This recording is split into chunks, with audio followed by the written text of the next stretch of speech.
बाहर से देखने पर लगता था जैसे ये कोई परफॉर्मिंग आर्ट्स का सेंटर है और अंदर नजर डालने पर भी ऐसा लगता था कि जैसे कोई डांस क्लास चल रही है। लेकिन असल में ये डांस केवल ग्राहकों को खुश करने के लिए जबरन करवाया जा रहा था और ग्राहक यही देखकर तय करते थे कि उन्हें किस लड़की के साथ शारीरिक संबंध बनाने हैं।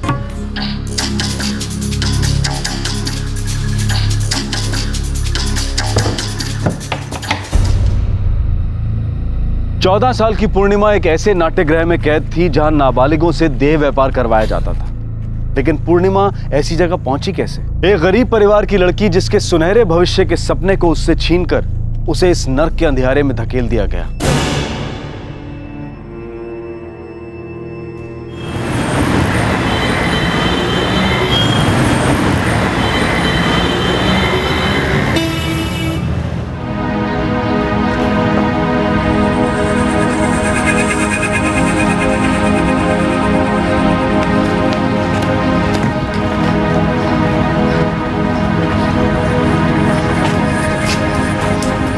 फौजिया दीदी, उनमें से ज़्यादातर के पास स्कूल जाने के लिए पैसे नहीं हैं। अच्छा, अगर मैं उनके माँ बाप से बात करूं तो क्या वो मान जाएंगे?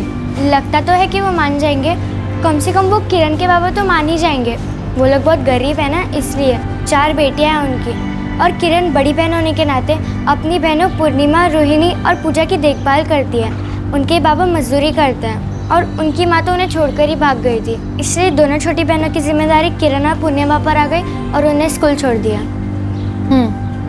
ठीक है, मैं उनसे बात करके देखती हूँ।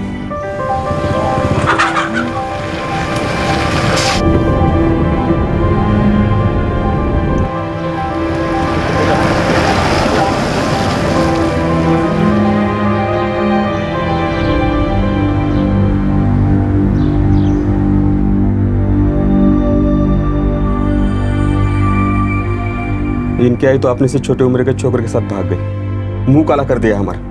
रघु, मैंने सुना किरण और पूर्णिमा को स्कूल छोड़ना पड़ा। और करते भी क्या मैडम, मुझे हर रोज काम ढूंढना पड़ता है। इसी के चक्कर में मैं आज यहाँ रहता हूँ तो कल शहर में, कभी कभी बाहर भी रहना पड़ता है। और किसी न किसी को तो बच्चों की, घर की देखभाल करनी पड़ेगी ना। मैं तुम्हारी दिक्कत समझ सकती हूँ रघु, लेकिन पढ़ाई लिखाई से इनका भविष्य सुधर सकता है, जिंदगी संवर सकती है इनकी। आप क्या बोल रहे हैं, कुछ समझ में नहीं आ रहा मैडम। रघु, मैं एक समाज सेविका हूँ, लड़कियों का हॉस्टल चलाती हूँ, इनका रहना खाना बाकी जरूरतों को पूरा करती हूँ, इनकी पढ़ाई लिखाई का इंतजाम भी करती हूँ। रालीपुर के एक स्कूल से हमारा नाता है। मैं चाहती हूँ किरण और पूर्णिमा को आप मेरे साथ भेज दें, इससे इनका भविष्य अच्छा होगा। रोहिणी और पूजा तो अभी बहुत छोटे हैं, हमारे यहाँ 10-11 साल से बड़े बच्चे ही भर्ती किए जाते हैं, पर मैं इन दोनों को भी बाद में ले जाऊंगी।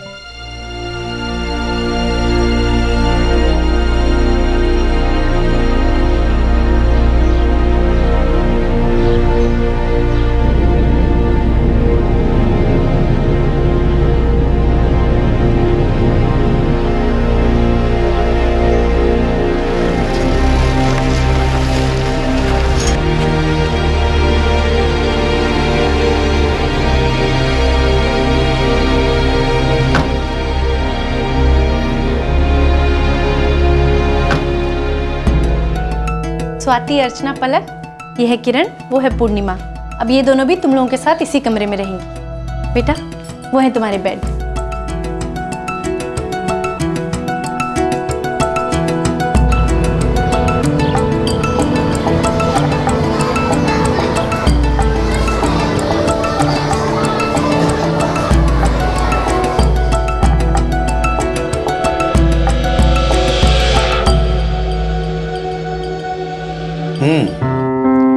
दोनों ने टेस्ट में तो बहुत अच्छा परफॉर्म किए हैं। सर, किरण ने 5वीं और पूर्णिमा ने 4थी तक अपने गांव के सरकारी स्कूल में पढ़ाई की है। दोनों बहुत होशियार हैं। गुड, दोनों कल से स्कूल आ सकती हैं। Thank you sir. वेलकम। अरे किरण, पूर्णिमा, जल्दी आओ।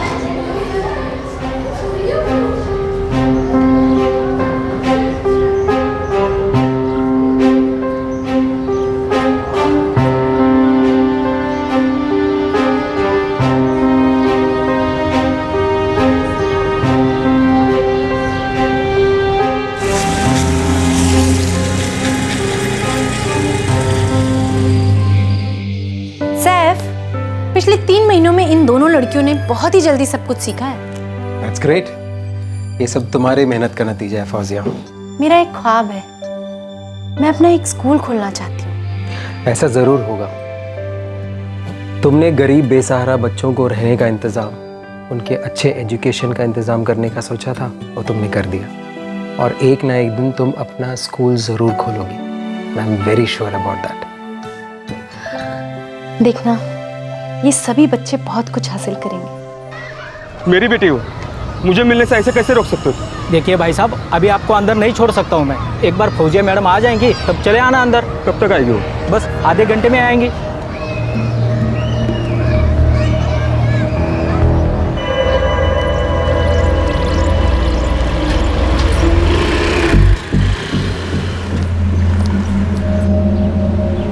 नमस्ते मैडम। अरे रघु, कैसे हो? ये क्या हुआ? ये वो काम करते टाइम में गिर गया था मैडम। कैसे आना हुआ? मैं किरण और पूर्णिमा को यहाँ से वापस ले जाना चाहता हूँ। मैडम जी, अब मुझसे नहीं हो रहा है। मैंने सोचा था काम के साथ साथ जैसे तैसे करके बच्चों को संभाल लूंगा, लेकिन ऐसा कुछ नहीं हो रहा है। रघु, किरण और पूर्णिमा दोनों ही पढ़ाई में बहुत अच्छी हैं। ये इतनी होशियार और काबिल हैं, ये जिंदगी में बहुत कुछ हासिल करेंगी। बस थोड़े दिन और, फिर मैं रोहिणी और पूजा को भी अपने पास बुला लूंगी। नहीं मैडम जी, अब मैं इन्हें यहाँ नहीं रख सकता। अगर रखना है तो रोहिणी और पूर्णिमा को यहाँ रख लो, लेकिन मुझे किरण को अपने साथ ले जाना होगा। उसे पूजा की देखभाल करनी है। हमारे काम का कोई भरोसा नहीं, मुझे हर रोज नया काम ढूंढना पड़ता है। पढ़ाई का पहला साल भी पूरा नहीं हुआ था कि पूर्णिमा की बड़ी बहन किरण को हॉस्टल से घर वापस बुला लिया गया। अब पूर्णिमा और रोहिणी हॉस्टल में रह रही थी और स्कूल में पढ़ रही थी। दोनों पढ़ाई में बहुत अच्छा कर रही थी। इसी तरह 2 साल गुजर गए।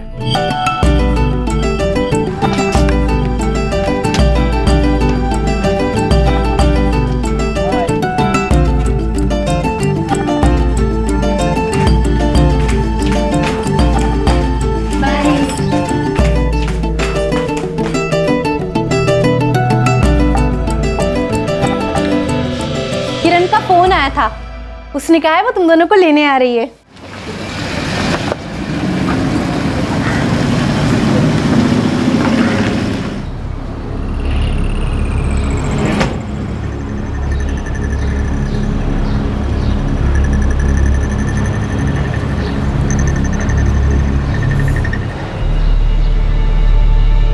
अरे किरण दीदी, किरण कैसी है तू? मैं ठीक हूँ दीदी। अरे बहुत बदल गई है तू। किरण, सब ठीक तो है ना? जी दीदी। और पता है, तुम्हारे जाने के बाद ये और भी बदमाश हो गई है। सारी हॉस्टल की लड़कियों को परेशान करती है।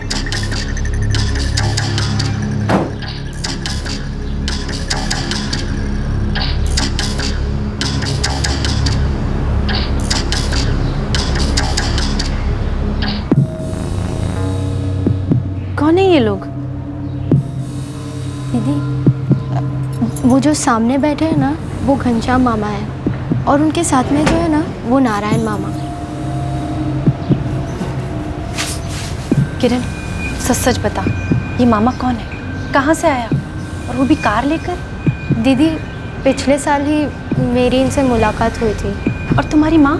मुझे नहीं पता वो कहाँ है।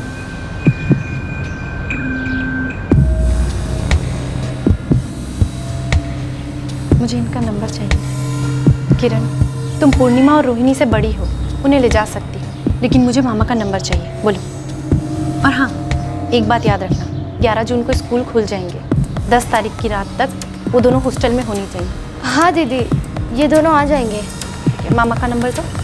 हाँ, मैं ले आती हूँ।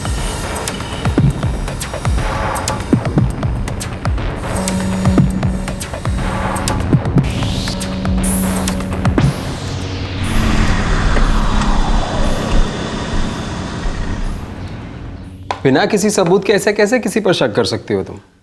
आप ठीक कह रहे हैं सैफ, लेकिन मुझे ऐसा लगा जैसे किरण के साथ कुछ ठीक नहीं है। वो बहुत सजी सवरी हुई थी, अपनी उम्र से बड़ी लग रही थी, और अचानक से ही उसका मामा आ गया, वो भी कार लेकर। सैफ, मैंने उनका घर देखा है, वो लोग बहुत गरीब हैं। हो सकता है उनके मामा के पास कहीं से पैसे आ गए हो और अब वो उनकी मदद करना चाह रहा होगा। ऐसा लगा तो नहीं। मुझे तो रोहिणी और पूर्णिमा की बहुत चिंता हो रही है। किरण में कुछ तो ऐसा था कि मुझे शक हो रहा है। कुछ नहीं होगा, जून तक वेट करो, स्कूल खुलेंगे, बच्चे वापस आ जाएंगे। फिक्र मत करो, खाना खाओ।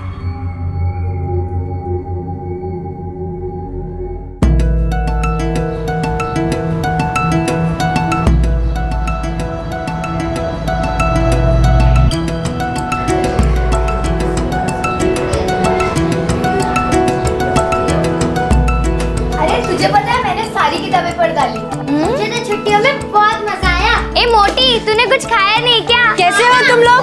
दीदी अरे छुट्टियां कैसी रही? बहुत अच्छी। अरे मौसी, वो बैग नेहा का है, उसे रूम नंबर 2 में रख दीजिए। नमस्ते। नमस्ते। The number you have called is currently switched off. Please try again later. The number you have called is currently switched off.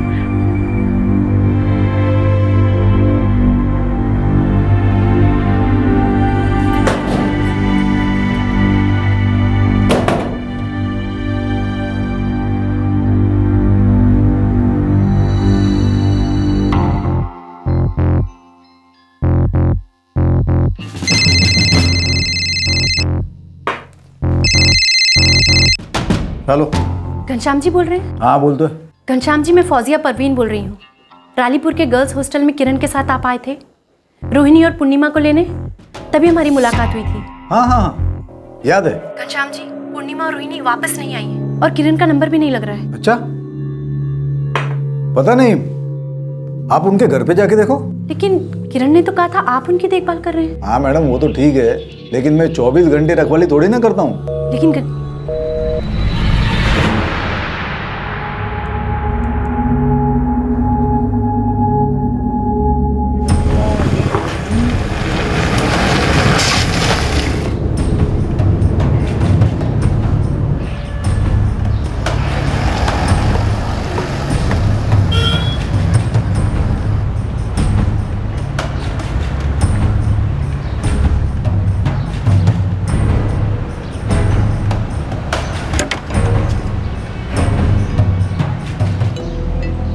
वो रघु का घर तो पिछले 1.5 महीने से बंद है। और सब कहाँ गए? रघु, उसकी बेटियां, किरण, पूर्णिमा, रोहिणी, पूजा। यहाँ कुछ लफड़ा हुआ था मैडम, रघु को पुलिस पकड़ कर ले गई। किस लिए? कुछ उल्टा सीधा काम किया होगा, लगता है उसकी बेटियां अपनी माँ के पास है। लेकिन उनकी माँ तो बहुत पहले उन्हें छोड़ के जा चुकी है ना। अब ये सब तो अपने को मालूम नहीं मैडम। ठीक है, चला।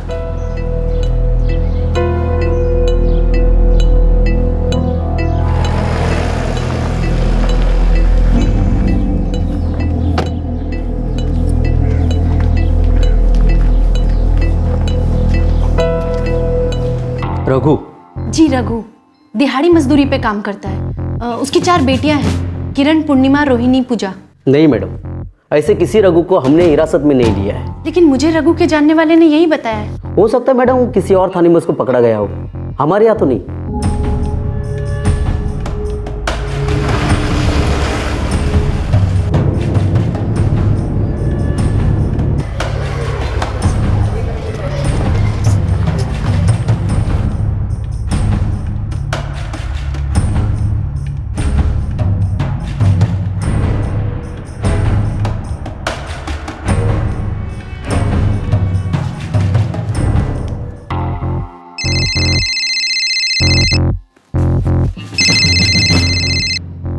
हेलो। घनश्याम जी, मैं फौजिया। सॉरी, मैं फिर से आपको तकलीफ दे रही हूँ। मैं किरण के घर गई थी, लेकिन मुझे वहाँ कोई नहीं मिला। हाँ, शायद वो बच्चिया अपने माँ के घर गई है, वो उन्हें ले गई थी। उनकी माँ का कोई नंबर मिलेगा क्या? एक्चुअली पूर्णिमा और रोहिणी का स्कूल खुल चुका है और उन्हें वापस ज्वाइन करना है। एक मिनट, मैं उनकी माँ माला का नंबर देता हूँ आपको। थैंक यू घनश्याम जी।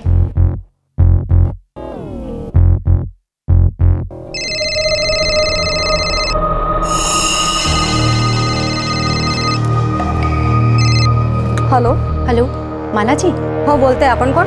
माला जी, मैं रालीपुर से फौजिया परवीन बोल रही हूँ। मैंने पूर्णिमा पूर्णिमा और रोहिणी के लिए फोन किया है। क्या वो आपके साथ हैं? हो, मेरे साथ है।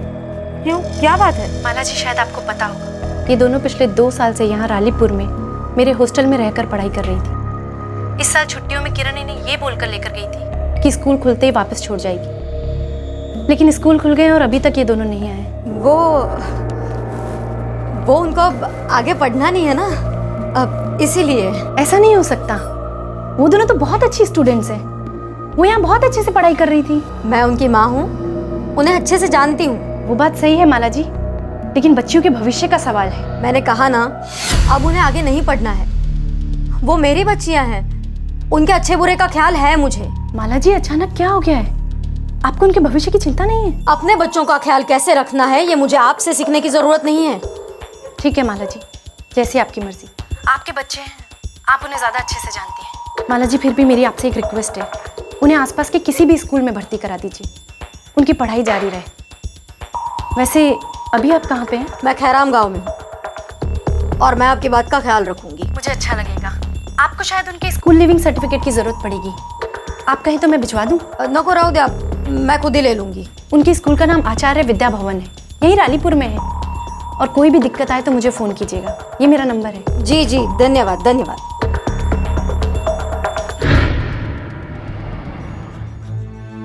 जितना तुम कर सकती थी उतना तुमने किया है फौजिया, अब इससे ज़्यादा तुम क्या करोगी?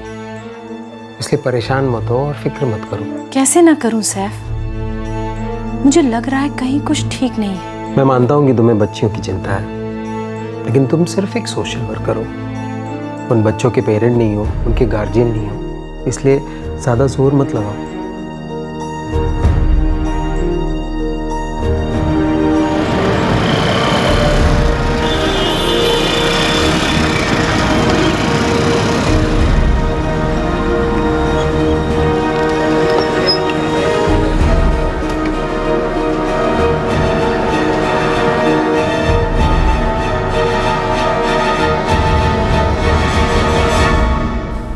I'm sorry सर, वो मैं थोड़ा परेशान थी इसलिए आपको बताना भूल गई।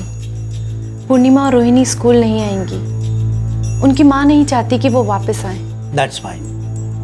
लेकिन आपने ऑफिस में फ़ोन करके बताया था कि उनके स्कूल लिविंग सर्टिफिकेट्स कलेक्ट करने के लिए उनकी माँ आएगी। जी सर।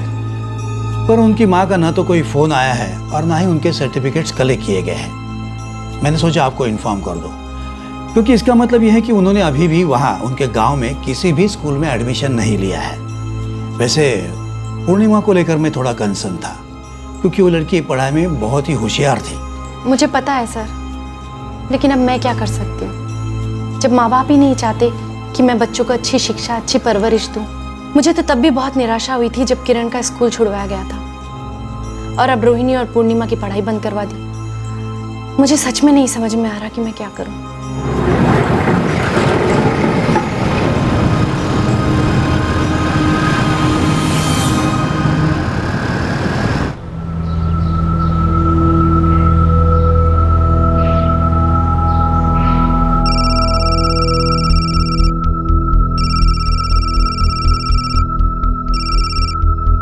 हेलो माला जी, मैं रालीपुर से फौजिया बोल रही हूँ।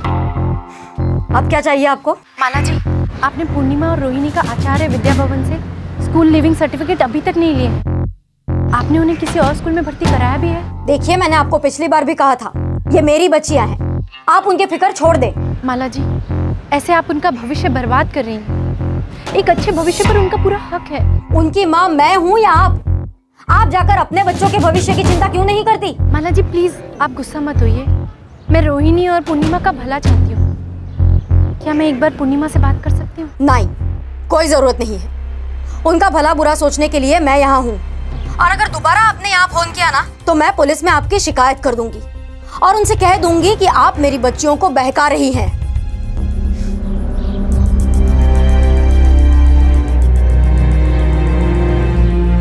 एक सोशल वर्कर के तौर पर फौजिया परवीन बस इतना ही कर सकती थी। वो पूर्णिमा को भेजने के लिए उसकी मां पर किसी तरह से और जोर नहीं डाल सकती थी, और ना ही वो बच्चियों को वहीं गांव के किसी स्कूल में भर्ती करवाने के लिए जबरदस्ती कर सकती थी। लेकिन फौजिया इस सब को लेकर परेशान थी, फिक्रमंद थी। उसके मन में कुछ डर थे, और वो डर सच हो गए जब 1 महीने बाद उसे पूर्णिमा का फोन आया।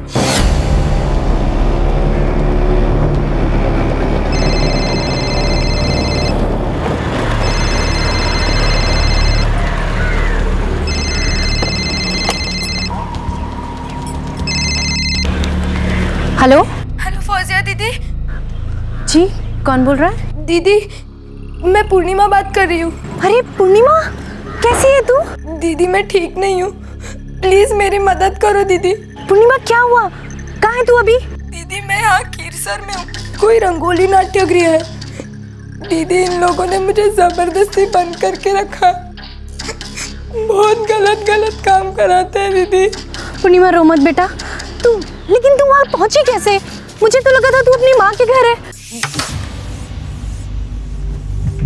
जल्दी कर, सरिता मैडम आने वाली होगी, मुझे भी निकलना है, फोन जल्दी दे। हेलो हेलो पूर्णिमा। दीदी मैं आपको बाद में फोन करती हूँ।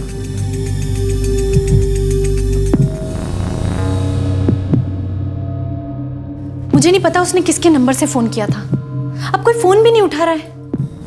किरसर, अरला के पास एक छोटा सा गांव है। सैफ, क्या मैं उसकी माँ से बात करके देखूं? पता नहीं फौजिया, हो सकता है कि उसकी माँ ने उसे वहाँ भेजा होगा, और हमें अभी तक ये पता नहीं चला कि वो वहाँ पहुँची कैसे। और मैं नेट पर देख रहा हूँ, रंगोली नाट्यगृह का कुछ भी पता नहीं चला। सैफ मुझे बहुत फिक्र हो रही है, वो बहुत रो रही थी, कह रही थी वहाँ उससे बहुत गंदे गंदे काम कराए जा रहे। जरा सोचो सैफ, वो सिर्फ 14 साल की बच्ची है। Fauzia, we have to be very careful. अभी हमें पता ही नहीं कि ये सारा माजरा आखिर है क्या। वही नंबर है, पूर्णिमा। उठाओ। हेलो, पूर्णिमा बात कर रही हूँ दीदी। पूर्णिमा, ये किसका नंबर है? दीदी यहाँ एक सिक्योरिटी गार्ड है, मैंने उन्हें अपनी हालत बताई तो उन्हें मुझ पर तरस आया, इसीलिए उन्होंने फ़ोन दिया है बात करने को। लेकिन पूर्णिमा तुम वहाँ पहुँची कैसे? तुम्हारे गांव से पता चला कि तुम लोगों को तुम्हारी माँ अपने साथ लेकर गई है। माँ से बात हुई तो उसने कुछ नहीं बताया। और किरण कहाँ है? मालूम नहीं किरण दीदी कहाँ है, मुझे तो मेरे आई ने इन लोगों को बेचा है। यहाँ कस्टमर के सामने नचाते हैं और जिन कस्टमर को मैं पसंद आई उनके साथ गंदे काम करवाते हैं। दीदी प्लीज़ मुझे बचा लो, प्लीज़। बेटा तू फिक्र मत कर, मैं कुछ ना कुछ करती हूँ। सबसे पहले तो मुझे तेरा पता ढूंढना होगा, फिर ही मैं तेरी मदद कर सकती हूँ। दीदी प्लीज़ मुझे ऐसे बाहर निकालो, प्लीज़।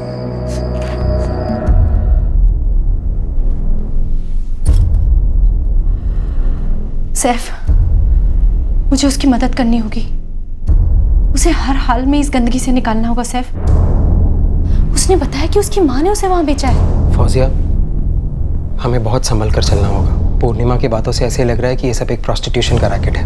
सैफ, वो एक बच्ची है, सिर्फ 14 साल की। फौजिया, उसकी माँ ने उसे बेचा है, और अगर ये सब एक डांस एकेडमी के नाम पर चल रहा है, इसका मतलब ये कि वो सब ताकतवर लोग हैं। हमें गजानन जी से बात करनी होगी, वही हमें सही तरीके से गाइड करेंगे।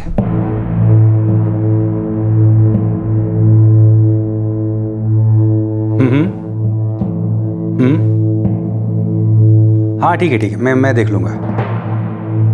अच्छा, ठीक। हाँ, रंगोली नाट्यगृह केसर। वो वहाँ कैद है, शायद उसकी माँ ने उसे वहाँ बेचा है। फौजिया जी, जो बात आप कह रही हैं वो सच भी हो सकती है। मैंने उस एरिया के सारे डिटेल्स निकलवाए थे। अगर ये सच है तो हमें उस लड़की को बचाना होगा। उन लोगों के सर पे बड़े लोगों का हाथ है, आप समझ सकती हैं ये लोग कौन होंगे। गजानन जी, हम किसी भी तरह उस बच्ची को बाहर कैसे निकालें वहां से? क्या हम उस सरिता मैडम से बात नहीं कर सकते? नहीं, वहां पुलिस को रेड डालनी होगी। सच बताऊं तो ऐसे धंधे जो हैं वो बिना ऊपरी सपोर्ट के नहीं चलते हैं। हमें बहुत सावधानी से काम करना होगा। तो क्या करें गजानन जी? पूर्णिमा बहुत होनहार है, उसका पूरा फ्यूचर पड़ा है। अचानक उसकी माँ उसके बाप के यहाँ से उसे ले आई, उसके बाप का अता पता नहीं है, उसकी बड़ी बहन का भी कहीं अता पता नहीं है। उसने फोन कर कर किसी तरह मुझे अपनी हालत बताई है। मैं मुंबई के कुछ बड़े सरकारी अफसरों को जानता हूँ, उनमें से मैं किसी से बात कर लूँगा, और मेरी सलाह है कि आप उनसे मिल लेना, वो आपकी कोई ना कोई हेल्प ज़रूर करेंगे। गजानन जी, आप चाहो तो कुछ भी। सैफ, समझो मेरी भी कुछ मजबूरियाँ हैं। हो सकता है जिस लड़की के बारे में तुम बात कर रहे हो वो बाहर आना चाहती हो, लेकिन बहुत सारी लड़कियां अपनी मर्जी से भी ये सब करती हैं, और ये सब एक कल्चरल सेंटर की तरह चल रहा है, इस पे सामने से कुछ नहीं किया जा सकता। कुछ और तरीका ढूंढना होगा। मैं किसी से बात करके रखता हूँ और कल आपको बता दूंगा, आप लोग जाके उससे मिल लेना।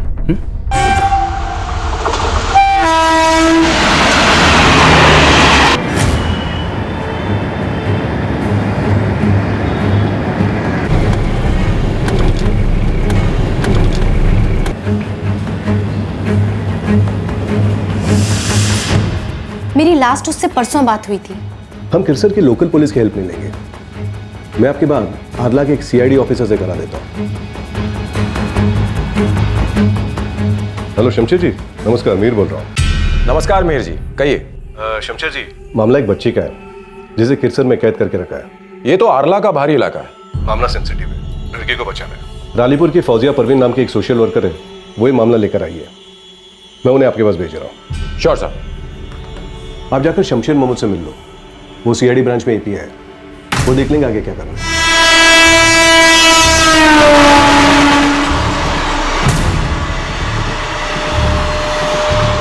देखिए, मैंने इस रंगोली नाट्यगृह के बारे में पता किया है। सर, मैं जिस लड़की की बात कर रही हूँ उसका नाम पूर्णिमा है और वो 14 साल की है। देखिए फौजिया जी, मुझे अपनी टीम से डिटेल में बात करनी होगी, फिर हम रेट प्लान करें। ये आप कब करेंगे सर?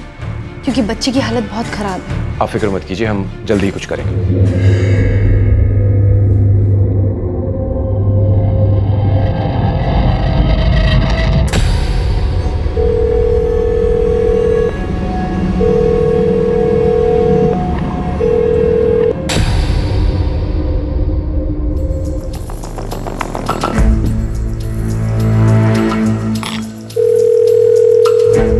शमशेर जी, मैं फौजिया परवीन बोल रही हूँ। जी फौजिया जी।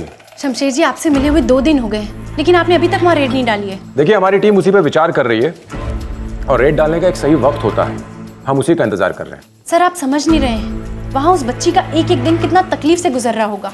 देखिए फौजिया जी, मैं आपकी बात समझ रहा हूँ, लेकिन हमें इस मामले में सावधानी बरतनी होगी। उन्हें जरा भी भनक नहीं लगनी चाहिए। सर, जो भी है जल्दी कीजिए, बच्ची तकलीफ में और हमें उसे बचाना है। यू डोंट वरी, हम जल्दी कुछ करेंगे।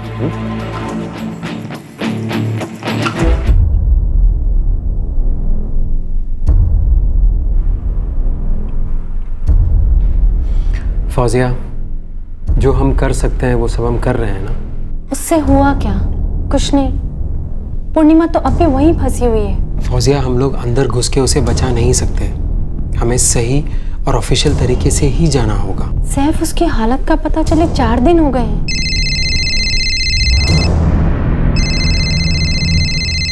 पूर्णिमा वाले नंबर से फोन है। हेलो दीदी, प्लीज मुझे बचा लो। बेटा, फिक्र मत कर तू, मैं बहुत जल्दी तुझे वहां से निकालूंगी, बहुत जल्दी। देख, तू जिन लोगों से बात कर रही है उन्हें बोल कि जो करना है जल्दी करे। मैं और तुम्हारी ज्यादा मदद नहीं कर पाऊंगा। अगर पकड़े गए तो मैं तो मुश्किल में पड़ूंगा ही, तुम मुझसे भी बड़ी मुश्किल में पड़ जाओगी, समझी? बहुत तकलीफ में है वो और मैं हाथ पे हाथ धरे बैठी हूँ। मैं और ऐसे बैठ के उन लोगों का इंतजार नहीं कर सकती जो अब तक सिर्फ सोच विचार कर रहे हैं। मुझे ही कुछ करना होगा।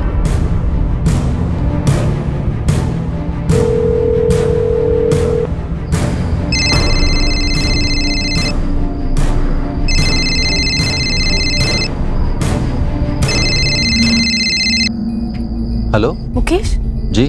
मैं फौजिया परवीन बोल रही हूँ। जी, मैं जानता हूँ आपको, बोलिए। थैंक यू मुकेश, तुम पूर्णिमा की बहुत मदद कर रहे हो। क्या थोड़ी सी हेल्प और कर सकते हो? देखो मैडम, अब तक जो मैंने हेल्प की है वो बहुत है, अब मैं इससे ज्यादा कुछ नहीं कर सकता। मुकेश, पूर्णिमा की मदद के लिए मैंने बहुत दरवाजे खटखटाए हैं, लेकिन कहीं कुछ नहीं हुआ। इसलिए उसे बचाने के लिए मुझे ही कुछ करना होगा और उसके लिए मुझे तुम्हारी मदद चाहिए होगी। मैंने आपसे कहा ना, इससे ज्यादा मैं कुछ नहीं कर सकता। मैं यहाँ पर सिर्फ एक सिक्योरिटी गार्ड हूँ, आप समझते क्यों नहीं? मुकेश प्लीज, कैसे भी बस उसकी बाहर निकलने में मदद कर दो। देखिए फौजिया जी, मैंने कहा ना कि मैं। मुकेश, तुम्हारी की हुई मदद पूरी तब होगी जब पूर्णिमा वहां से बच निकलेगी। बस एक बार उसकी बाहर निकलने में मदद कर दो, फिर आगे मैं संभाल लूंगी। प्लीज मुकेश। अच्छा, तो अब क्या चाहती है, क्या करूं मैं?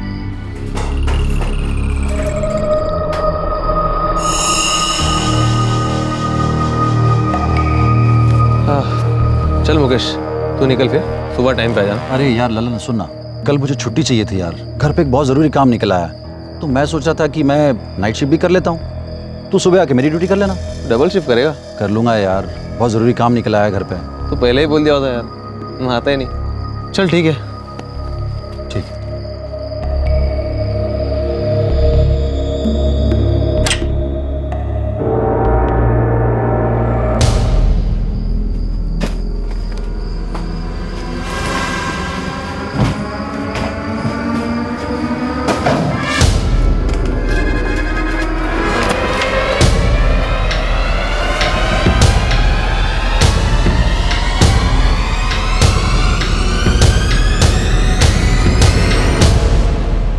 पूर्णिमा, पूर्णिमा, पूर्णिमा, ये लो, जल्दी फौजिया से बात कर लो, जल्दी। हेलो हेलो दीदी। पूर्णिमा, मेरी मुकेश से बात हुई है, उसकी सुबह तक की ड्यूटी है। तुम सुबह सुबह सबके उठने से पहले चुपचाप उस जगह से निकल जाना और आला स्टेशन पहुंच जाना। दीदी मैं ये नहीं कर सकती, अगर पकड़ी गई तो ये लोग बहुत मारेंगे। बेटा मैं वहां अंदर आके तुझे नहीं निकाल पाऊंगी, समझने की कोशिश कर। तुझे ही किसी तरह हिम्मत करके आना होगा। मुकेश तेरी मदद करेगा, वो किसी को पता नहीं चलने देगा। तू बस आला स्टेशन पहुंच जाना, आगे मैं सब संभाल लूंगी। और हाँ, आला स्टेशन पहुंचते ही मुझे फोन करना। बेटा तू इतना करेगी ना? हाँ दीदी करूंगी।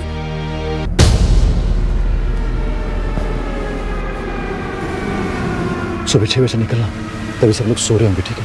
मैं बाद में सबको बोल दूंगा कि मैंने तुम्हें जाते हुए नहीं देखा है। अब मैं चलता हूँ।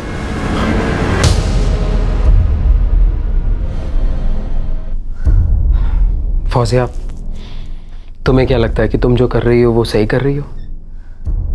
और मैं क्या करूं सैफ, कब तक दूसरों के भरोसे बैठी रहूं? नहीं नहीं, बात वो नहीं है। मान लो कि वो वहां से भागने में कामयाब हो गई और तुमने उसे बचा भी लिया, उसके बाद क्या करोगी? उसे कहाँ रखोगी? यहाँ हॉस्टल में? यहाँ वो सेफ नहीं है। जिस जाति से वो बिलोंग करती है, जिस तरह के उसके माँ बाप हैं, तुम्हें क्या लगता है कि वो लोग उसे ऐसे ही जाने देंगे?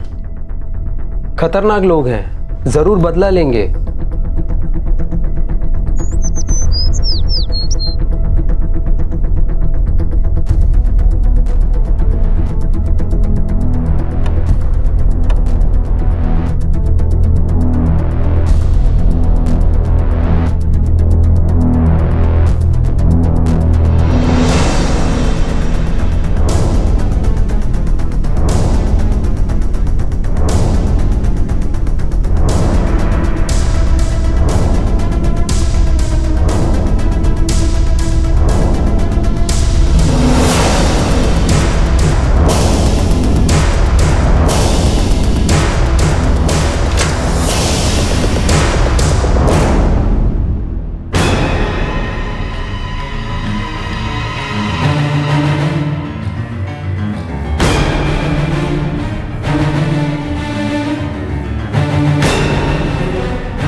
रुको,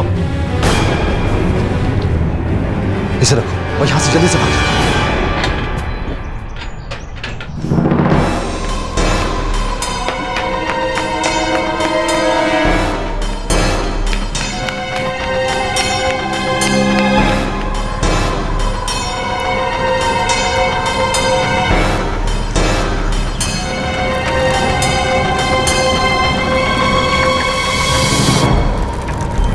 ये लड़की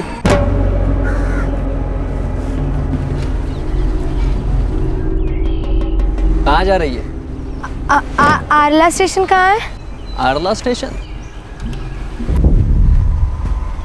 यहाँ से 25 किलोमीटर दूर है। आगे मेन रोड से बस मिल जाएगी तुझे। मैं छोड़ दूँ क्या वहाँ तक? आ बैठ, मैं छोड़ देता हूँ।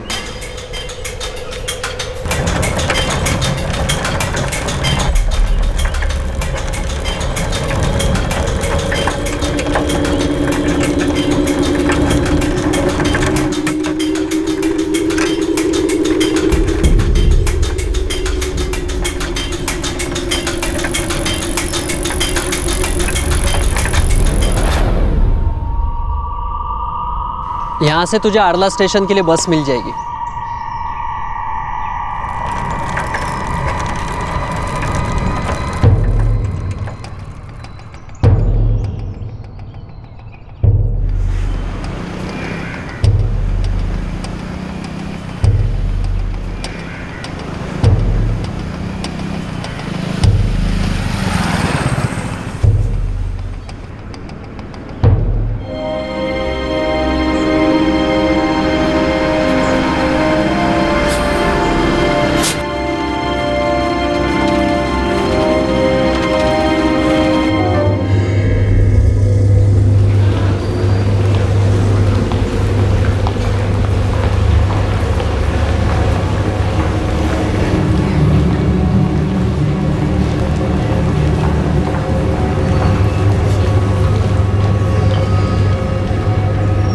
दीदी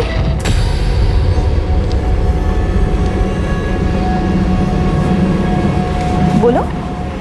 दीदी मैं आपके फ़ोन से एक फ़ोन कर सकती हूँ प्लीज़? कौन हो तुम? क्या बात क्या है?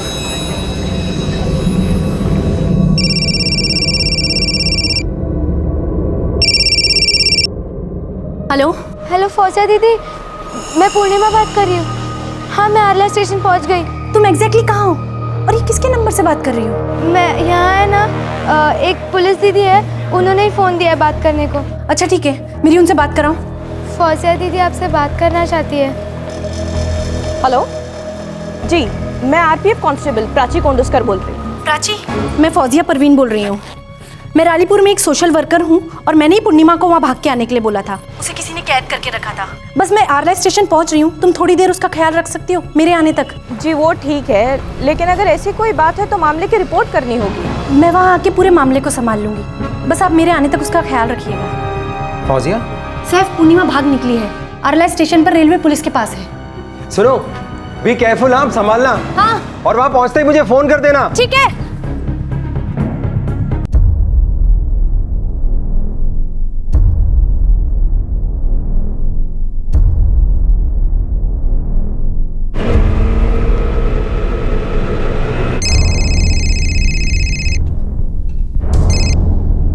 हेलो हेलो शमशेर जी, फौजिया परवीन। हाँ फौजिया जी, देखिए आप चिंता मत कीजिए, हम इस मामले के बारे में गंभीरता से सोच रहे हैं। शमशेर जी, वो लड़की वहाँ से भाग आई है, अभी आरला स्टेशन पर रेलवे पुलिस के पास है। मैं वहीं जा रही हूँ, लेकिन मुझे 3 घंटे लग जाएंगे। अगर आप जाकर किसी तरह लड़की की कस्टडी ले लेंगे तो बड़ी मेहरबानी होगी। ऑलराइट, मैं उस बच्ची की जाकर कस्टडी लेता हूँ, आप सीधे सीआईडी ऑफिस पहुंचिए। Thank you very much Shamsher ji.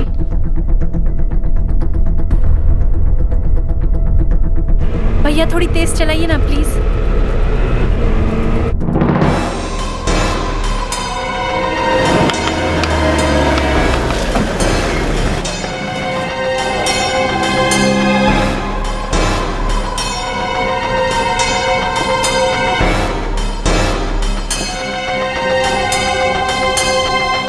Excuse me, पूर्णिमा नाम की लड़की यहीं पे? जी हाँ, वो यही है। पूर्णिमा उस जगह से भागने में कामयाब रही और फौजिया ने उसे जिस जगह पहुंचने के लिए कहा था वो वहां पहुंच गई। लेकिन क्या उसकी तकलीफों का सिलसिला अब थमने वाला था?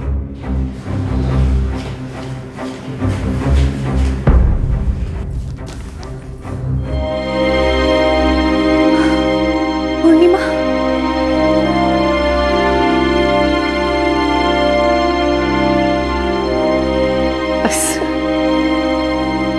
बस बेटा, बस बस। Thank you so much sir. बस अब मैं पूर्णिमा को अपने साथ ले जाना चाहूंगी। जी हाँ, जरूर ले जाइएगा, लेकिन उससे पहले एक एफआईआर दर्ज कर दीजिए। क्योंकि ये लड़की नाबालिग है तो अच्छा होगा कि आप एक एफआईआर दर्ज कर दें। सर, मुझे इस एफआईआर के चक्कर से दूर ही रखिए, मैं इसकी देखभाल अच्छे से कर लूंगी। देखिए फौजिया जी, आप समझ नहीं रही। आप इन्हें रिपोर्ट की थी ना कि इस बच्ची को जबरदस्ती बंदी बना के रखा गया है और अब ये वहां से खुद भाग कर आई, और आप इसकी रिश्तेदार नहीं। इसलिए 3 टेकरी पुलिस स्टेशन में इसकी रिपोर्ट होनी जरूरी है, क्योंकि आरला रेलवे स्टेशन उसी के अंडर पड़ता है और ये बच्ची वहीं पाई गई थी। देखिए, अगर आपने ऐसा नहीं किया तो कल आप परेशानी में पड़ सकती। आप इन्हें बताया था ना कि इसी की मां ने इसे बेच दिया था। कल को हो सकता है वही उठकर आपके ऊपर इसके अपहरण का केस दर्ज कर दे। सर, आपकी बात सही है, लेकिन इसके घर वाले बहुत खतरनाक लोग हैं। अगर मेरा एफआईआर में नाम आया तो वो मुझे परेशान करेंगे। सर, आप मुझे इससे बाहर रखिए। देखिए, एफआईआर तो दर्ज करनी ही पड़ेगी, और चूंकि ये नाबालिग है तो किसी न किसी एडल्ट को ही इसकी रिपोर्ट दर्ज करनी होगी। सर, हमें नैना मैडम से बात करनी चाहिए, वो इस केस को सही तरह से संभाल लेंगी। ये ठीक रहेगा।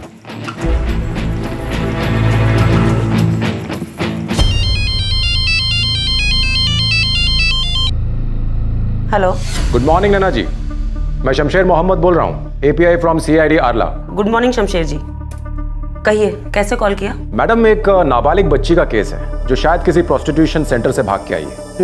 मैडम, वो बच्ची इस वक्त हमारी कस्टडी में है और रालीपुर की एक सोशल वर्कर है जिन्होंने उसे बचाने में मदद की। एक एफआईआर दर्ज करनी है, आपकी मदद चाहिए। बच्ची नाबालिग है।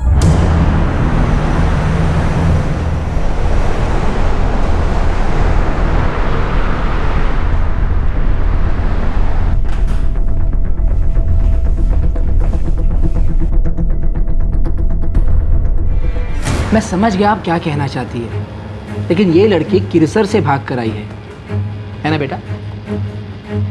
हाँ भाभी साहब, लेकिन उसने रेलवे पुलिस में रिपोर्ट किया था और इस बच्ची को हमने वहीं से अपनी कस्टडी में लिया। मैं समझ रहा हूँ, लेकिन आप समझने की कोशिश कीजिए शमशेर साहब। ये लड़की किरसर से भाग कर आई है, वो रंगोली नाट्यगृह से, और वो किरसर पुलिस स्टेशन के अंडर आता है। लेकिन एटलीस्ट आप एफआईआर तो दर्ज कर सकते हैं। वो इनवैलिड होगा और वो मेरे थाने के तहत भी नहीं आता। वो कैसे इनवैलिड होगा? देखिए, इन्वेस्टिगेशन के लिए केस किरसर थाने ही ले जाना पड़ेगा, इसीलिए आपको वहीं पे एफआईआर दर्ज करना चाहिए। ओह, आप मुझे अपनी रूल बुक दिखाइए जिसमें कहीं भी ये लिखा हो कि यहाँ पर एफआईआर फाइल नहीं हो सकती। तो शमशेर साहब, आप अपनी ब्रांच में एफआईआर क्यों नहीं दर्ज कर लेते? सारा बोझ हमारे सर पर क्यों डाल रहे हैं? देखिए भाभी साहब, हमारा इन्वेस्टिगेशन डिपार्टमेंट, हमारा काम है तहकीकात करना। मैं सिर्फ आपकी पुलिस स्टेशन में एक एफआईआर फाइल करना चाहता हूँ, उसके बाद इन्वेस्टिगेशन मैं संभाल लूँगा। पर ऐसा नहीं हो सकता। आप खामखा मुझसे बहस क्यों कर रहे हैं? कानून के अनुसार एफआईआर कहीं भी दर्ज हो सकती है। मिस्टर भावे, मुझे लगता है आपको कानून एक बार फिर से पढ़ लेना चाहिए। देखिए मैडम, किसी भी सरकारी मुलाजिम पर इस तरह उंगली नहीं उठा सकती। मैं सिर्फ प्रोसीजर फॉलो कर रहा हूँ। एक प्रोसीजर होता है 0 एफआईआर। कभी सुना है आपने उसके बारे में? जिसके अनुसार केस अगर आपके एरिया से बाहर का भी हो तो भी आप उसे यहाँ दर्ज कर सकते हैं। और हाँ, इस वक्त यहाँ विक्टिम भी है और मैं कंप्लेनेंट हूँ। मिस्टर भावे, आपको यह एफआईआर दर्ज करनी ही होगी। देखिए मैडम, आप मुझे कानून के खिलाफ कुछ भी करने के लिए मजबूर नहीं कर सकती। ये कानून ही है। शमशेर साहब, प्लीज आप ही ने समझाइए। भावे साहब, आप एक सेकंड के लिए मेरे साथ बाहर आएंगे प्लीज।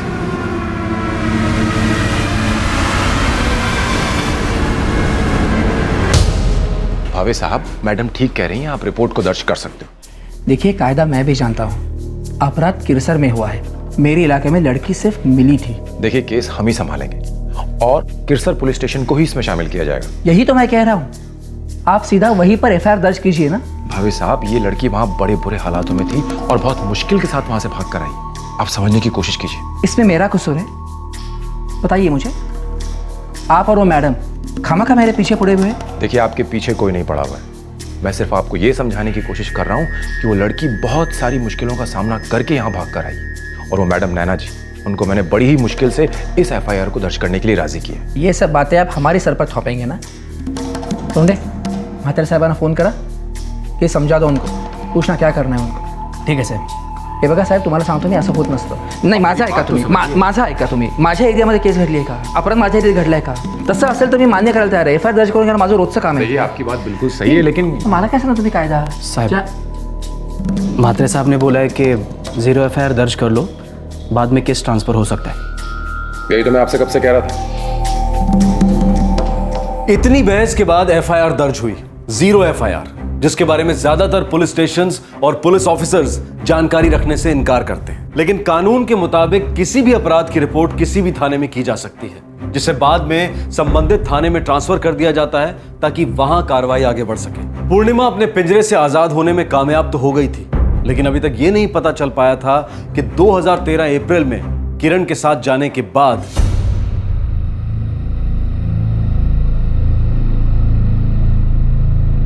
पूर्णिमा के साथ आखिर क्या हुआ था.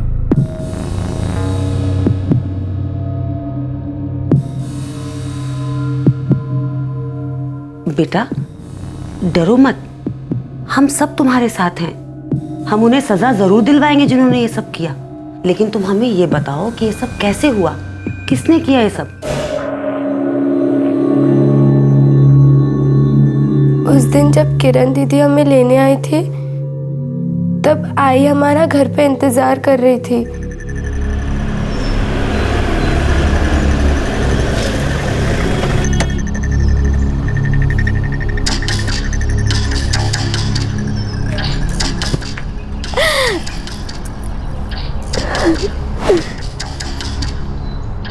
बाबा कहाँ है?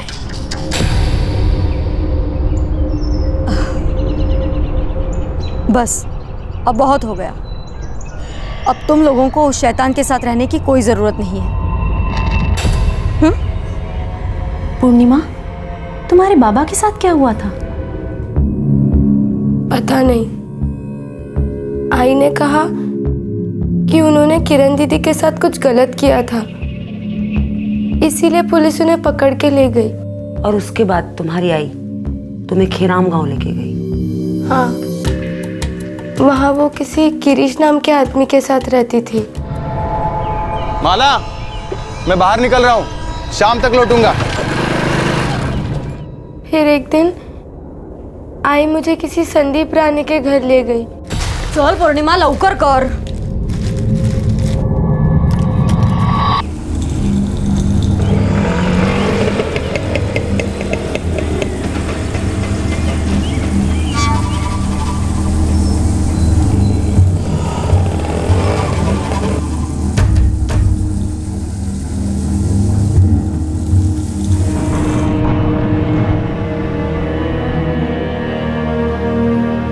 तो क्या संदीप तुम्हें रंगोली नाट्यगृह लेके गया? नहीं, आई मुझे संदीप काका के घर छोड़ के चली गई थी। मैं अभी मार्केट जाकर वापस आती हूँ। नहीं आई, मैं भी आती हूँ। नको, तू यहीं रुक संदीप जी के साथ, ये बहुत अच्छे हैं, तो इनके साथ ठीक से रहना। मी आलेच।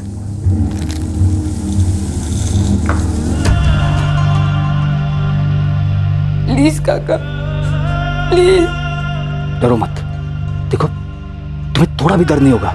प्लीज काका, मत करो ऐसा। अरे तू अपना मुंह बंद रखे ही है, लगाऊंगे। काका प्लीज मुझे जाने दो, प्लीज काका। जाने दूंगा, बस तू चुप रह और जैसा कहता हूं ना वैसा करती जा, समझी?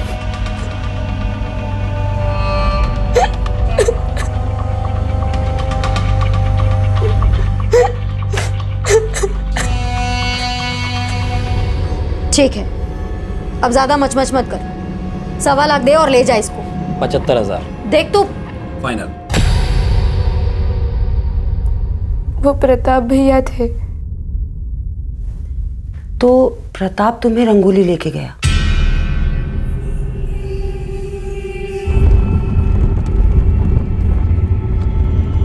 बेटा तुम्हें डांस करना आता है? नहीं। कोई बात नहीं, आ जाएगा, है ना? हर दिन नया कस्टमर। मैं मना करती तो सरिता दीदी और प्रताप भैया बहुत मारते। बाकी लड़कियों ने तो चुपचाप मान लिया था, पर मुझे कैसे भी करके वहाँ से निकलना था। इसीलिए मैंने फौजिया दीदी को फ़ोन किया। और तुम्हारी बहन किरण, वो कहाँ है? पता नहीं, सुना है कि वो भी इसी काम में है। आई के मुझे बेचने से पहले ही उसने ये काम शुरू कर दिया था। किरण, सब ठीक तो है ना? जी दीदी। मुझे तभी शक हो गया था, मैं तभी सब रोक सकती थी। और तुम्हारा मामा, वो भी इसमें शामिल है? वो मेरे मामा नहीं है, मैं तो उन्हें जानती भी नहीं। किरण दीदी के साथ आए थे वो।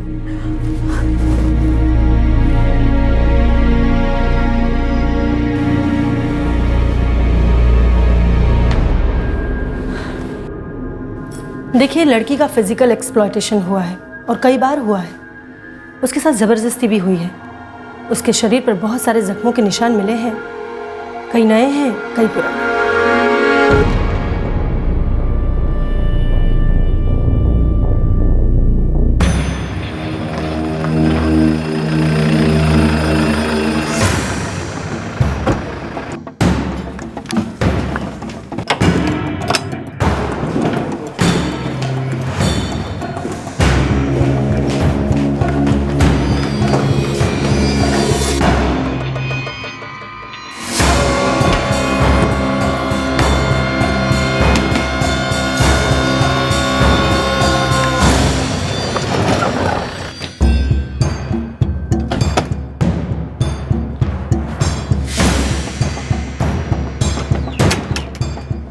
सर सबके सब गायब हैं। पूर्णिमा की आई, उसका साथी गिरीश और उसकी बहनें, यहाँ तक कि रंगोली नाट्यगृह के सरिता और प्रताप, उनका भी कोई आता पता नहीं है।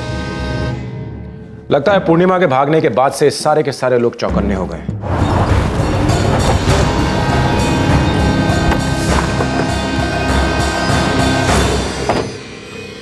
नहीं साहब, मुझे नहीं पता वो कहाँ है। तुम ही किरण के साथ पूर्णिमा और रोहिणी को लेने आए थे ना? वो तो साहब मैं किरण की मदद करने के लिए गया था।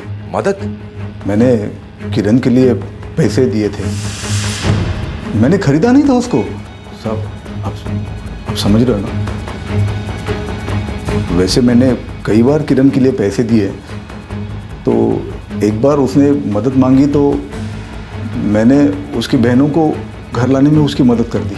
किरण कहाँ है इस वक्त? पता नहीं साहब, मैं तो उसको कॉल भी नहीं करता।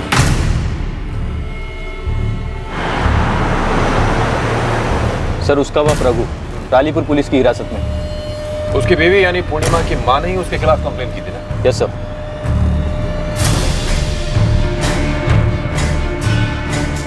एक काम करो, तुम अपने सारे खबरियों को काम पर लगा दो। अगर इन लोगों ने खुद से सरेंडर नहीं किया तो समझो ये तो गए काम से। बेटा, तुम्हें डरने की, फिक्र करने की कोई जरूरत नहीं। अब तुम हमारे पास हो और हम तुम्हारा पूरा ख्याल रखेंगे। दीदी, मेरे बाबा ने मेरे साथ कुछ गलत नहीं किया था। वो तो मेरे आई ने कहा था कि अगर कोई पूछे कि मैं उसके साथ क्यों हूँ तो ऐसा बता दूँ। बाबा कहाँ है? बस अब बहुत हो गया। अब तुम लोगों को उस शैतान के साथ रहने की कोई जरूरत नहीं है। अच्छा बेटा पूर्णिमा, तुम्हारे बाबा ने किरण के साथ कुछ गलत किया था या वो भी तुम्हारी आई की बनाई हुई कहानी है? पता नहीं, पर दीदी ने तो ऐसा कुछ नहीं बोला। हमारे बाबा बहुत अच्छा आदमी है, हमारा बहुत ख्याल रखते थे वो। चाइल्ड केयर कमेटी पूर्णिमा का जिम्मा ले रही है, वही उसका रिहैबिलिटेशन करेंगे। फौजिया, तुमने बहुत अच्छा काम किया है। उस बच्ची को उस नर्क से निकालने में तुम फाइनली कामयाब हो गई। Very good. मुझे समझ में नहीं आता सैफ कि क्यों लोगों को नर्क में सड़ना पड़ता है, क्यों एक माँ को अपने बच्चों को बेचना पड़ता है, उन्हें ऐसे धंधे में धकेलना पड़ता है। हर कोई गरीबों के हक की बात करता है, गरीबों के लिए बात बात पे नई योजनाएं शुरू की जाती हैं, फिर उसे पूरे मीडिया में एडवर्टाइज किया जाता है, जहाँ पे गरीबों के बारे में बातें कम, अलग अलग नेता की तारीफ की जाती है, ग्लोरीफाई किया जाता है उन्हें। बस इन लोगों को क्या सच में जरा भी गरीबों की पड़ी है? किस विकास, किस तरक्की का ढिंढोरा पीटा जा रहा है, जबकि हमारे देश की आबादी का एक विशाल हिस्सा अब भी गरीबी के पिंजरे में कैद है। एक हफ्ते बाद पूर्णिमा की मां माला, रंगोली नाट्यगृह की मालकिन सरिता और उसके भाई प्रताप ने पुलिस के सामने सरेंडर कर दिया।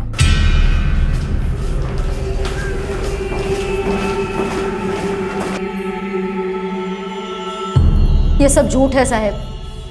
मैंने कभी पूर्णिमा को संदीप को नहीं बेचा। संदीप कहाँ है? मुझे नहीं मालूम साहब, वो बस एक दोस्त है इसलिए उसके घर पर गए थे।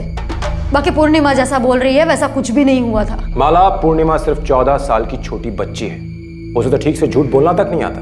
और सरिता और प्रताप ने कबूल कर लिया है कि डांस एकेडमी की आड़ में वो दोनों प्रोस्टिट्यूशन का धंधा चला रहे थे। इसलिए फालतू की नौटंकी बंद करो।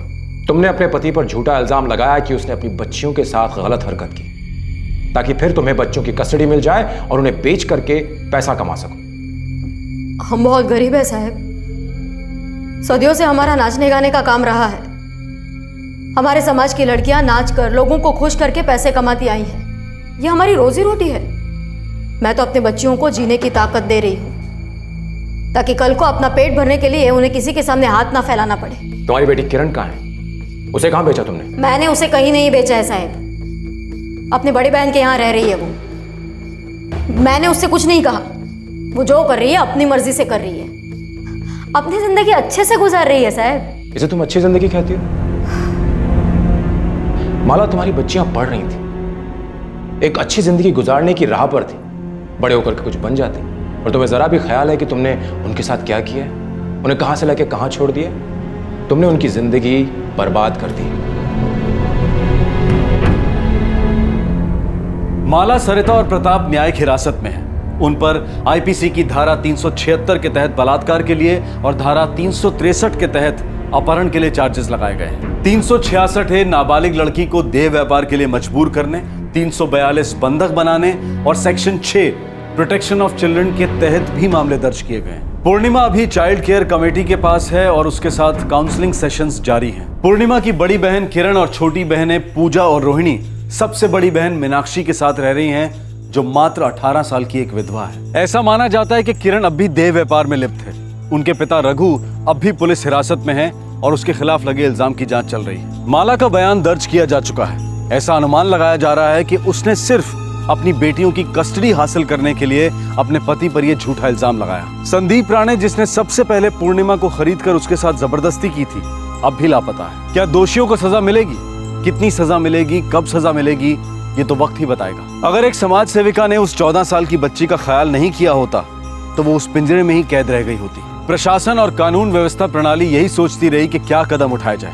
बाद में इस पे बहस होती रही कि एफआईआर कहां दर्ज की जाए, पर किसी को भी ये ख्याल नहीं आया कि उस बच्ची पर क्या गुजर रही होगी। गरीबों के हक का ढिंडोरा पीटकर एक दूसरे पर कीचड़ उछालना, गालियां देना, सोशल मीडिया पर इंटेलेक्चुअल्स की जमात को एक दूसरे के विरुद्ध खड़ा करना, हमारे फ्रीडम फाइटर्स की विरासत पर लड़ना, ऐसे में प्रशासन का ये जबरदस्ती का शोर महज एक धोखा लगता है। हिंदुस्तान का चेहरा बदल रहा है। कौन सा चेहरा? महानगरों का। लेकिन उस दूसरे चेहरे, दूर दराज देहाती हिंदुस्तान के चेहरे की किसी को परवाह भी है? वहां रह रहे लोगों का क्या, जो आज भी यही मानकर दिल को सुकून दिए बैठे हैं कि यही उनका भाग्य है, यही उनकी नियति है, जो उनके माथे पे एक गरीब के घर में पैदा होते ही लिखती गई थी। आपसे फिर मुलाकात होगी क्राइम पेट्रोल दस्तक में एक और नए केस के साथ। तब तक अपना ख्याल रखें, सुरक्षित रहें और याद रखें, देश का विकास सही मायने में तभी होगा जब उस देश के गांव और देहात भी विकसित होंगे। जय हिंद। इस तरह के और भी एपिसोड देखने के लिए हमारे चैनल को सब्सक्राइब करें और बेल आइकन दबाना ना भूलें।